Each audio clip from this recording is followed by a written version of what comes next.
that there is this density here. The diaphragm contour is not defined on the X-ray. And for a moment, we are thinking, okay, is it dextrocardia?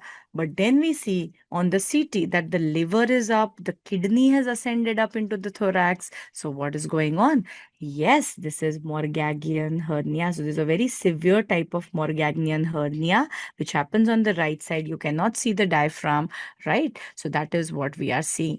So it's not just posterior, everything. So yeah, it is a rare type. You're right that usually Morgagnian will appear anteriorly, but you can also see that anteriorly the structures have come up. So probably the defect is anterior, but through that, all of these structures have squeezed out, isn't it? Because you can see paracardiac also, there is a density. So the entire liver has come up and then somehow the kidney has squeezed itself up.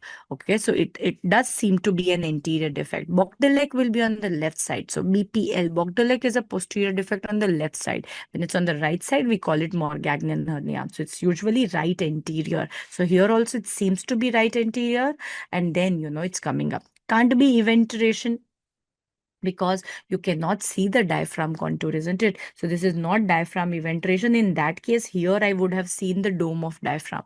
So it's not just eventration, and kidney will never come up in eventration. Liver would be the one which is up now. How would kidney anatomically get distorted in an eventration and come up? So that's why also it's not eventration. Plus in eventration, entire contour will be seen up. Okay, so this is a defect which is Morgagnian hernia.